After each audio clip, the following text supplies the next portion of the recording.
बिस्मिल्लाहिर्रहमानिर्रहीम नहमदुहु व नुसल्ली अला रसूलिहिल करीम अम्मा बाद। कल हमने क्या बताए थे, क्योंकि बहुत सारे हमारे स्टूडेंट्स आज उनका न्यू एडमिशन है और आज उन्होंने पहली क्लास ज्वाइन की है, तो उनको भी ये बात पता होना चाहिए। देखो, कल के सबक में हमने सिर्फ और सिर्फ ये कोर्स क्यों शुरू किया जा रहा है इसका मकसद बताए थे कि भाई इसका मकसद ये है कि आपके शादी के पहले की जो लाइफ है उसमें आपने लाइफ पार्टनर कैसा चूज करना चाहिए, और शादी के बाद की जो जिंदगी है आपकी, वो पूरी जिंदगी अपने हस्बैंड के साथ आप कैसे रोमांटिक लाइफ को इंजॉय कर सकते हो, ये इस कोर्स का मकसद है। तो कल हमने कुछ पढ़ाया नहीं है, सिर्फ हमने कोर्स का मकसद बताया था।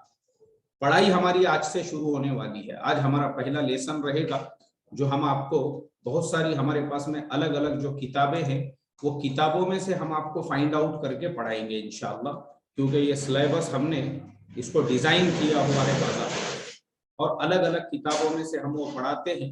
तो इसीलिए हमने आपसे कहा है कि आपके पास में एक आध नोटबुक हो और आपके पास में एक आधा पेन हो, ताकि आप जो है पॉइंट्स को नोट कर सको। बिस्मिल्लाहिर्रहमानिर्रहीम। सबसे पहली चीज, निकाह क्या है और निकाह की फजीलत क्या है। सबसे पहली, सबसे जो एकदम बेसिक चीज है, नबी करीम सल्लल्लाहु अलैहि वसल्लम ने फरमाया, जब तुम में से जो शख्स निकाह करने की वसाअत रखता हो फिर निकाह न करे, उसका मुझसे कोई ताल्लुक नहीं। हजरत अनस रजी अल्लाह तआला अन्हु से रिवायत है, नबी करीम सल्लल्लाहु अलैहि वसल्लम ने फरमाया, जब बंदा निकाह कर लेता है तो आधा दीन मुकम्मल कर लेता है, अब उसको चाहिए कि बाकी आधे दीन में अल्लाह से डरता रहे। हजरत अब्दुल्लाह इब्न मसूद रजी अल्लाह तआला अन्हु से रिवायत है, नबी करीम सल्लल्लाहु अलैहि वसल्लम ने इरशाद फरमाया, ऐ नौजवानों की जमात, तुम में से जो शख्स खानादारी यानी नानो नफका का खर्चा उठाने की कुदरत रखता हो उसको निकाह कर लेना चाहिए, क्योंकि निकाह निगाह को नीचा रखता है, शर्मगाह की हिफाजत करता है। और जो शख्स इस पे कुदरत ना रखता हो उसको रोजा रखना चाहिए, क्योंकि रोजा शहवत को तोड़ देता है। चलिए, ये जो है ना, आप लोगों का वीडियो आप लोग बंद रखें, वीडियो किसी को भी ऑन करने की इजाजत नहीं है। एक चीज तो ये याद रखें। और एक सेकेंड से,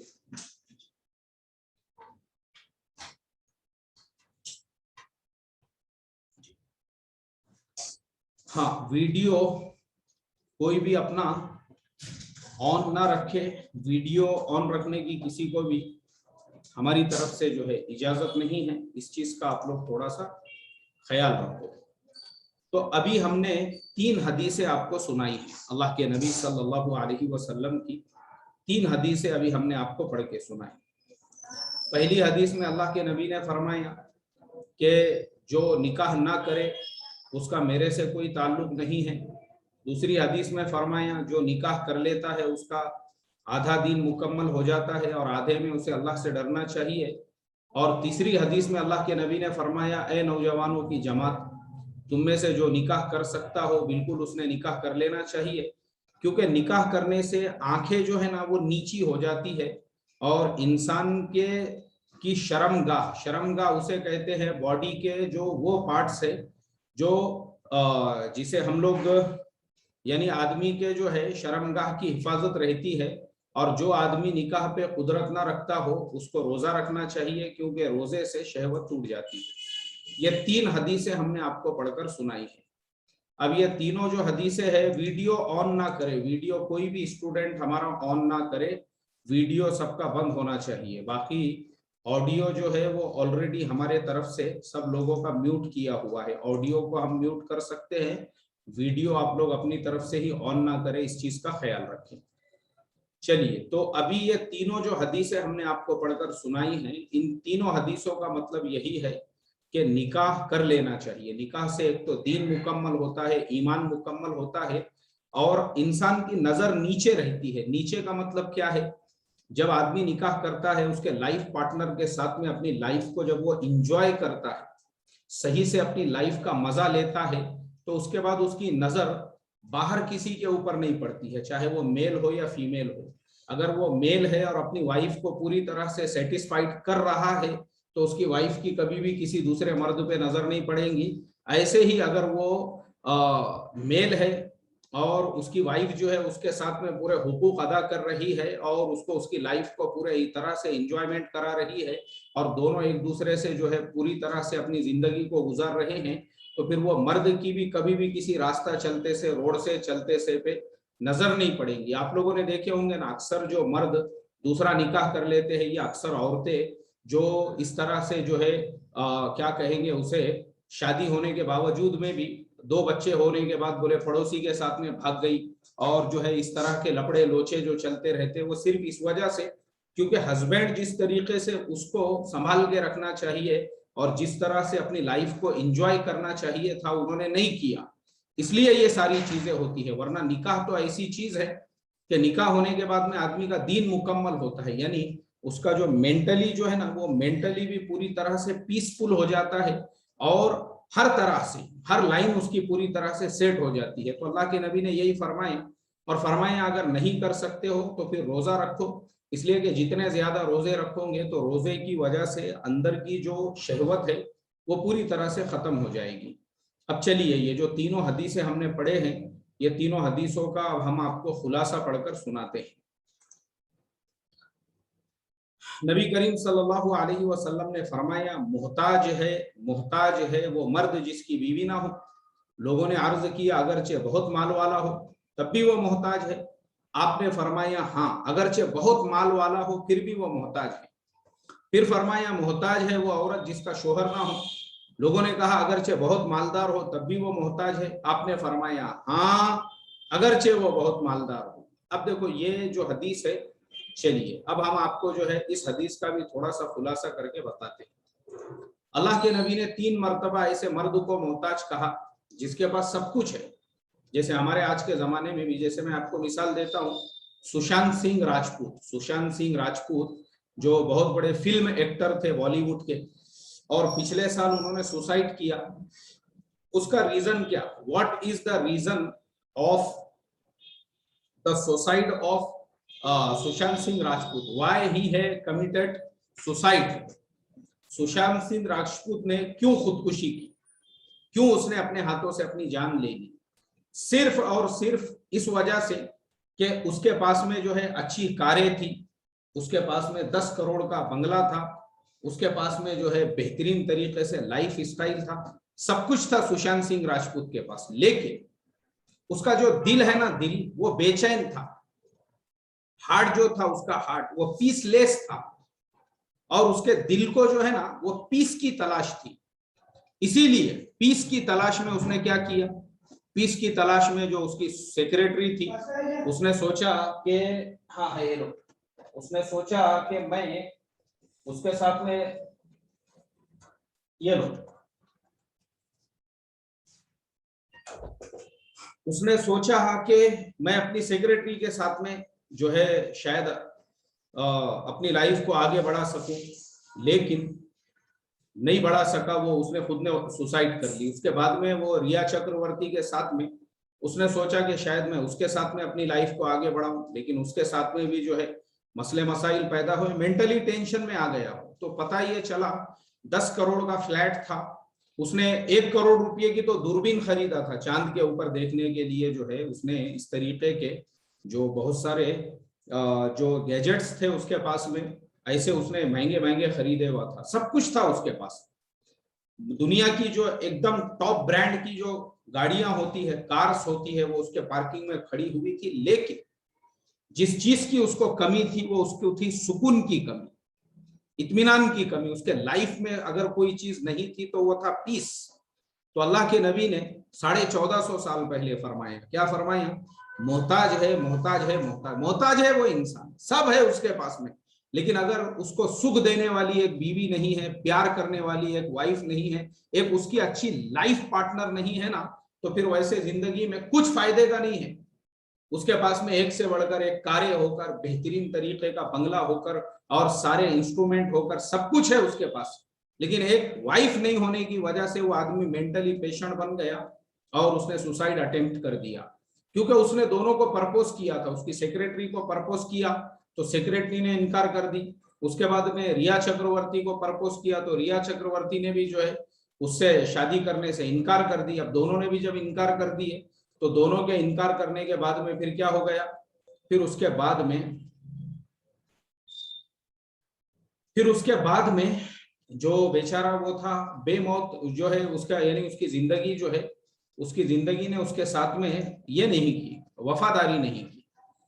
तो इसलिए अब मैं आपको ऐसे ही फीमेल्स की भी मिसाल देता हूं। जैसे फीमेल्स के अंदर भी अगर आप देखोगे ना तो बहुत सारी आपको ऐसी हीरोइंस और ऐसी फीमेल्स मिलेंगी जिन्होंने सुसाइड अटेम्प्ट कर दिया, जो मर गए, जिनके पास दुनिया की सारी दौलतें थी, लेकिन चूंकि उनके पास में एक हस्बैंड नहीं था। क्योंकि हस्बैंड जो है ना, एक मर्द को जो सुख उसकी बीवी दे सकती है वो दुनिया की और कोई चीज नहीं दे सकती है, वैसे ही एक वाइफ को जो सुख, जो प्यार, जो मोहब्बत एक अच्छा शोहर दे सकता है, दुनिया में वो दुनिया की बड़े से बड़ी नेमत नहीं दे सकते। इसीलिए मेरा एक सबक था जिसके अंदर मैंने ये बताया था कि भले आप पतरे के घर में रहते हो लेकिन मियाँ बीवी और बच्चे साथ में हैं और आप जो है प्यार मोहब्बत से रह रहे हो, तो वो दुनिया के जन्नत के महलों से भी ज्यादा आपके लिए दुनिया के अंदर जो है वो बेहतर है। इसलिए कि अगर एक आदमी दुनिया में ही जन्नत बना ले, बड़े बड़े महल उसके पास तैयार कर ले, लेकिन अगर एक मर्द के पास एक बीवी नहीं और एक औरत के पास में एक शोहर नहीं है तो सब बेकार है वो सारी चीजें, जैसे अभी मैंने आपको बताया। तो चलिए अब हम आपको आगे ये हदीस का खुलासा बताते हैं। क्योंकि माल का जो मकसद है यानी राहत और बेफिक्री, ना उस मर्द को नसीब होती है जिसकी बीवी ना हो और ना उस औरत को नसीब होती है जिसका खाविन ना हो। चुनांचे देखा भी जाता है कि निकाह में बड़े बड़े फायदे हैं, दीन के भी और दुनिया के भी। निकाह भी अल्लाह की बड़ी नेमत है, दुनिया और दीन दोनों के काम इससे दुरुस्त हो जाते हैं। इसमें बहुत से फायदे हैं और बेइंतहा मसलिहतें हैं। आदमी गुनाह से बचता है, दिल ठिकाने हो जाता है, नीयत खराब और डावाडोल नहीं होने पाती। और बड़ी बात यह है कि फायदा भी है और सवाब का सवाब भी है, क्योंकि मियाँ बीवी का पास बैठकर मोहब्बत और प्यार की बातें करना, हंसी दिल लगी करना, ये नफल नमाजों से बेहतर है, नफल नमाजों से बेहतर है। क्योंकि मियाँ बीवी का पास बैठकर प्यार मोहब्बत की बातें करना, हंसी दिल लगी में दिल लगाना, ये नफल नमाजों से भी बेहतर है। अब देखो ये मेरा पॉइंट याद रखो आप। अब ये पॉइंट के ऊपर आपको थोड़ा सा गौर करना है जो मैंने बताया अभी आपको कि नफल नमाजों से भी बेहतर है। मतलब क्या है इसका मतलब ये है कि एक आदमी जो शादीशुदा है, अगर वो अपनी वाइफ के साथ में बैठा हुआ है और उसकी वाइफ अपने हस्बैंड के साथ बैठी हुई है और दोनों हंसी मजाक कर रहे हैं, दिल लगी कर रहे हैं और हंस रहे हैं और एक दूसरे को जोक्स सुना रहे हैं या एक दूसरे के साथ में अपनी लाइफ को जो है एंजॉय कर रहे हैं, तो ये अमल उनका नफल नमाज पढ़ने से ज्यादा बेहतर है। मिसाल के तौर पे वही मर्द अगर वो बीवी को ये बोले कि मैं जरा नवाफिल नमाज पढ़ता हूँ और वो एक जगह नफल नमाज पढ़ते बैठा हुआ है और बीवी उधर दूसरे काम में लगी हुई है या नाराज है और वो बेचारी अपना कुछ काम कर रही है और शोहर जो है वो अपने आप को ये समझ रहा है कि मैं बहुत परहेजगार हूँ और मैं बहुत लंबी लंबी नवाफिल पढ़ता हूँ, तो उस पर उसको उतना सवाब नहीं मिलेगा। अगर वही शोहर वो ये सोचे कि भाई मेरी बीवी है, चलो जरा लाइफ को थोड़ा इंजॉय करते हैं, वो बीवी को अपने साथ में लेके बैठ गया और बैठने के बाद दोनों हंसी मजाक कर रहे हैं और शोहर उसको कुछ किस्से कहानियां सुना रहा है और बीवी उसको कुछ अपने किस्से कहानियां गाँव के सुना रही है, इस तरीके से दोनों की जो है बातें चल रही है या दोनों का किसी भी लाइन से डिस्कस चल रहा है, दोनों हंस रहे हैं, दोनों जो है इस तरीके से बातचीत कर रहे हैं, तो उनका हंसना, उनका बातचीत करना ये नफल नमाज पढ़ने से भी ज्यादा बेहतर है। यानी जो नमाज पढ़ के उसको सवाब मिल रहा, उस पर उसको उतना सवाब नहीं मिलेगा जितना अपने बीवी के साथ हंसी मजाक करने से मिलेगा। ये मैंने अभी आपको किताब में से पढ़ के सुनाया, मेरे दिल से नहीं सुना रहा हूँ। मैंने जैसा आपको पहले बताया कि मैं अलग अलग किताबों में से ये सिलेबस आप लोगों को पढ़ाऊंगा। किताब में लिखी हुई बात है, ये हदीस है अल्लाह के नबी की। अच्छा, अब यहाँ पे पॉइंट ये है कि भाई सिर्फ मियाँ बीवी यानी नमाज में तो आदमी सूरत पढ़ता है, रुकू करता है, सजदा करता है, दुआ करता है, तो सवाब उसमें ज्यादा मिलना चाहिए। अब ये खाली बीवी के साथ में बैठा है और बस दोनों बैठ के जो है हंसी मजाक कर रहे हैं, प्यार मोहब्बत कर रहे हैं एक दूसरे को, और उस पर उनको जो है इतना सवाब मिल रहा है। तो देखो उसका रीजन ये है, उसकी वजह ये है कि वही इंसान बीवी की बजाय अगर वही काम किसी नामहरम के साथ, मिसाल के तौर पे अपनी गर्लफ्रेंड के साथ या गर्लफ्रेंड अपने बॉयफ्रेंड के साथ में, दोनों कहीं पे कैफे कॉफी डे में बैठे हुए हैं, बरिस्ता में बैठे हुए हैं, या फिर और किसी जगह पे जो है दोनों भी बैठे हुए हैं, और वहां बैठकर अगर दोनों हंसी मजाक कर रहे हैं तो ये तो हराम होगा, नाजायज होगा, शरीयत में बिल्कुल हराम है, नाजायज है ये। इस तरीके से नामहरम मर्द के साथ या नामहरम लड़की के साथ में रिलेशंस बनाना, या उसके साथ में हंसी मजाक करना, या उसके साथ में चैट करना, या उसके साथ में कैफे कॉफी डे में बैठ के जो है चाय पीना या कॉफी पीना, इस तरीके से दोनों का एक दूसरे के साथ में, क्योंकि दोनों एक दूसरे के लिए नामहरम है, दोनों का भी एक दूसरे से बातचीत करना ये बिल्कुल हराम होगा, नाजायज होगा। लेकिन वहीं पर हस्बैंड है, हस्बैंड, वो हस्बैंड ने आपको भगा के नहीं लेकर आया, बल्कि पूरे गांव के सामने कबूल करके लेकर आया है कि भाई ये मेरी बीवी है और मैं इसको इतने इतने महर के एवज में कबूल कर रहा हूं, और आपने भी उसके साथ में जो है उसको कबूल किया हुआ है, तो दोनों का बाज़ाब्ता ऑफिशियल निकाह हुआ है। अब निकाह होने के बाद में, इसलिए आप दोनों मियाँ बीवी है एक दूसरे के, आप दोनों मियाँ बीवी अगर एक दूसरे से ऐसे हंसी मजाक कर रहे हैं तो हंसी मजाक करने पर भी दोनों को सवाब मिल रहा है। क्योंकि अगर मियाँ बीवी एक दूसरे से हंसी मजाक नहीं करते और वही मर्द किसी नामहरम से करता है या लड़की नामहरम मर्द से करती, तो दोनों के लिए भी वो हराम होता था, नाजायज होता था।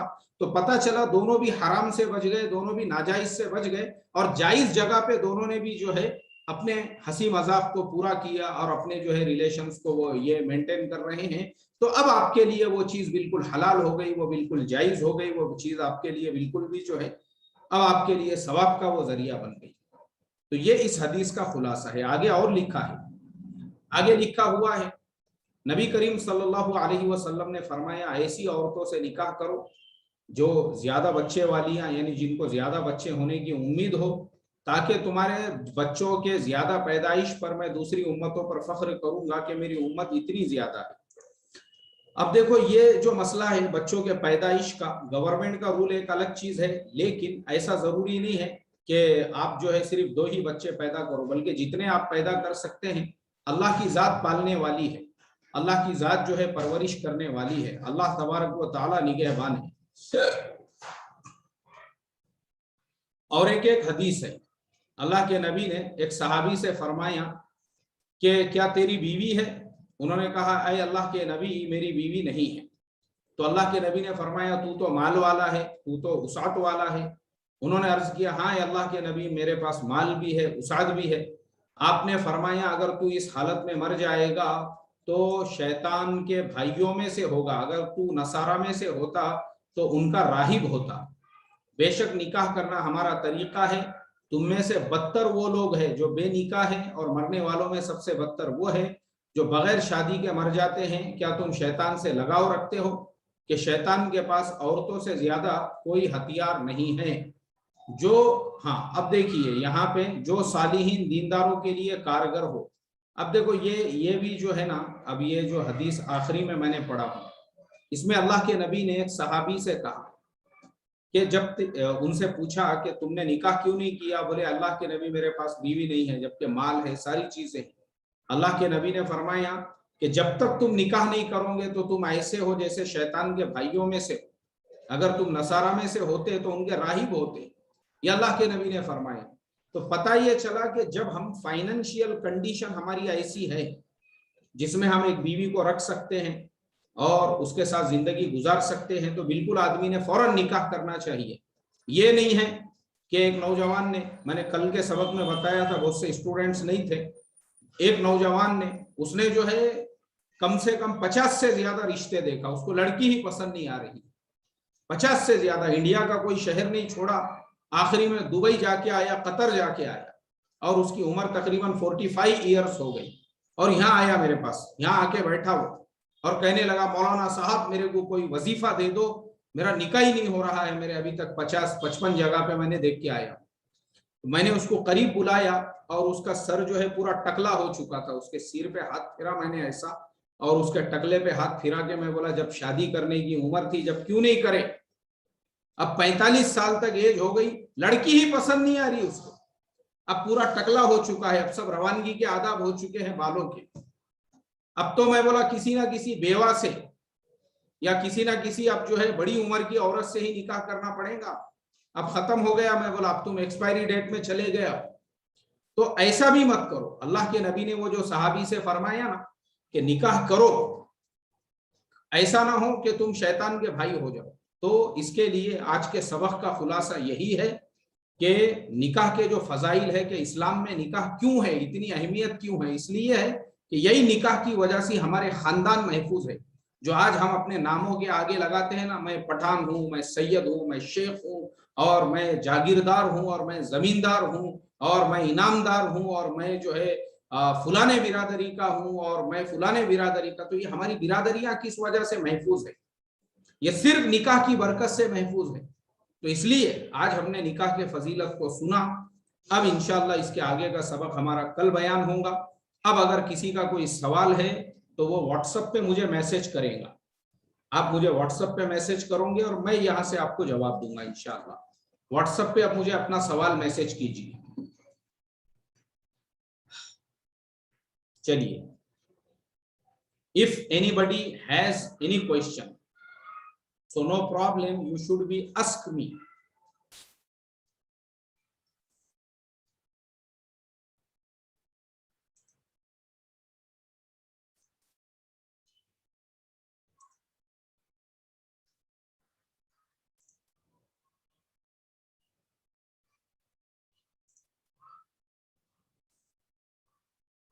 जी, if anybody has any question, so no problem, you should be WhatsApp me and I will try to reply you here. हम आपको जूम पर बराह रास्त जो है उसका जवाब देंगे, तो आप जो है व्हाट्सएप के ऊपर हमको सवाल भेजिए। मुफ्ती साहब, what is correct age for marriage? ये एक this question we have received by our one student, so no problem, this is just 1 second.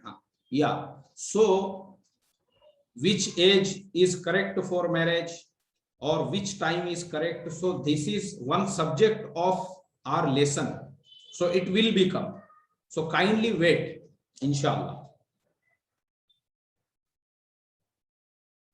मुफ्ती साहब, मैं 23 साल का हूं, क्या मैं 16 साल की लड़की से शादी कर सकता हूं? थोड़ा सब्र कीजिए, ये सवाल का भी जवाब आगे आएगा। आगे ये पूरे सवालों के जवाब आपके आने वाले हैं इंशाल्लाह। जिसका जो भी सवाल रहेगा, ये भी सवाल, ये पूरा एक सबक है हमारा कि लड़का लड़की की एज में कितना डिफरेंस होना चाहिए। हाँ, अब जो हमारे स्टूडेंट्स हैं उनसे मेरी थोड़ी रिक्वेस्ट है, मैं बार बार बोल रहा हूँ, अभी मैं देख रहा हूँ सबक खत्म होने आया, अभी भी 2-3 स्टूडेंट्स जो है ना वो ज्वाइनिंग के लिए उनकी रिक्वेस्ट थी, पता चला कि वो ज्वाइन ही नहीं हो पा रहे। मैंने पहले ही बताया कि आप अपना मोबाइल रीस्टार्ट कीजिए तो इंशाल्लाह आप आसानी से ज्वाइन हो जाओगे। चलिए, anybody has any question?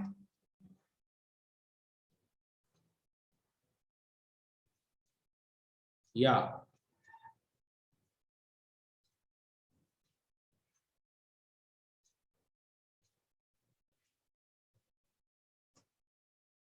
so Siraj Multani sahab, it's also our one subject, it will become in complete lesson, so wait some days. जो हमारे स्टूडेंट्स जो बात सवाल पूछ रहे हैं वो पूरा सबक आने वाला है आगे। और ये इस पे एक फीडबैक है, मुफ्ती साहब माशाल्लाह बहुत अच्छा था आज का सबक। तो आप लोग हमको फीडबैक भी दे सकते हो, ऐसे आप अभी दे सकते हो, सबक के बाद में भी दे सकते हो, जब आपको टाइम मिले उस टाइम पे आप इत्मीनान से हमको फीडबैक दे सकते हो कि do you understood or not our lesson, if do you have any clarity, no problem, you can message. अगर किसी को कोई चीज समझ में नहीं आ रही है तो वो हमको मैसेज कर सकते हैं, क्योंकि हमको इंग्लिश में भी इसलिए बोलना जरूरी है, बहुत से स्टूडेंट्स हमारे यूएस और कनाडा से भी है, सो दे कैन अंडरस्टैंड वेल।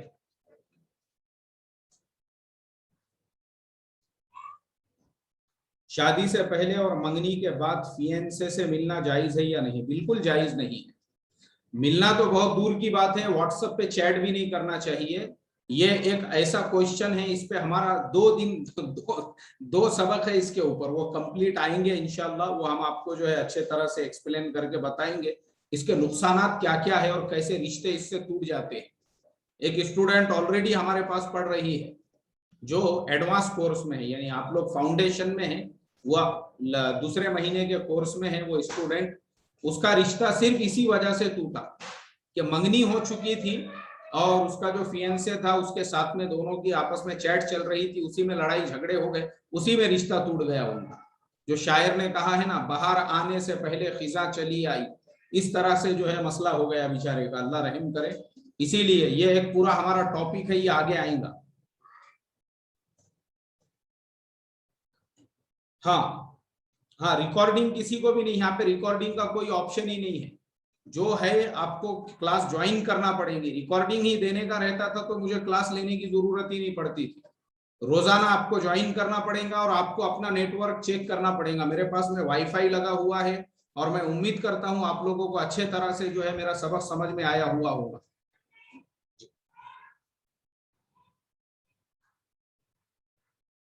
चलिए, तो आज का जो हमारा सबक है वो मुकम्मल हुआ। तो इसलिए मेरी रिक्वेस्ट है, आप लोग बराबर 7:30 बजे क्लास ज्वाइन कीजिए। 7:35 या 7:40 तक हम सबक शुरू कर देंगे। हत्तल इम्कान तो 35 तक ही करेंगे, लेकिन अभी मजबूरी है, मगरिब की नमाज लेट हो रही है, इसलिए हमने थोड़ा सा वेट किया आज, वरना टाइम कम हो जाएगा तो 7:35 से ही हमारा सबक शुरू हो जाएगा। सिर्फ 5 मिनट आप लोगों को ज्वाइनिंग के लिए दिए जा रहे हैं, और जिसका फोन ज्वाइन नहीं हो रहा है वो मेहरबानी करो उसको रीस्टार्ट करो, फिर से ज्वाइन करो, इंशाल्लाह आप जो है ज्वाइन हो जाओगे। तो और एक बुक जो है अपने साथ में रखो, पेन रखो, ताकि पॉइंट्स आप नोट कर सको। जो मसाइल वगैरह मैं बताता हूँ या जो चीज आपको नोट करना है इसके लिए वो आपको काम आएंगी। ठीक है, चलिए, टेक केयर, अपना बहुत बहुत ख्याल रखो। अस्सलाम वालेकुम व रहमतुल्लाहि व बरकातहू।